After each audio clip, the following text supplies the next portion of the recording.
கதை வந்து தயாரிச்ச டக்குன்னு ஒரு எதிர்பாராம டக்குன்னு ஒரு விஷயம் மேஜிக்கா நடந்து போச்சு. ஃபர்ஸ்ட்டு எனக்கு பாவிஜய் சார் இந்த கதைய சொல்லும்போது, நான் சொன்னேன் சார் ஏற்கனவே சொன்ன மாதிரி நான் ஒரு சங்கிலி புங்கிலின்னு ஒரு படம் பண்ணிட்டேன்.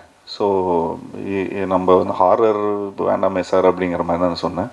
சும்மா ஒரு வாட்டி கதைய கேளுங்க சார் அப்படின்னு சொன்னாரு. கதைய கேட்டேன். கதைய கேட்ட உடனே ஹாரர் வந்து ஒரு ஒரு ஒரு ஒரு ஒரு கருவி தான். இது வந்து ஒரு சும்மா ஸ்டோரி டெல்லிங்க்கான ஒரு இன்ட்ரெஸ்டிங்கான ஒரு மேட்டர் தான். இன்னைக்கு வந்து ஒரு ஃபார்முலா இருக்கு. ஸோ இந்த மாரி ஒரு ஹாரர், த்ரில்லர் அப்புறம் இது ஒன்லி இந்தியால மட்டும் தான் இந்த மாதிரி ஜானர் வந்து உருவாகும். இப்போ வெளிநாட்டுலலாம் பார்த்தீங்கன்னா, ஹாரர் தனியா இருக்கும். ஒரு ரொமான்டிக் ஃபிலிம் தனியா இருக்கும். ஸோ ஜானர் பேஸ்ல இருக்கும். பட் இந்த ஃபிலிம் இந்த இந்த இந்த மாரி ஒரு ஆடியன்ஸ்க்கு வந்து நம்ப எல்லா விதமான ஜானர்ஸ் குடுக்கணும்னா, இந்த மாரி ஒரு மிக்ஸட் ஜானரா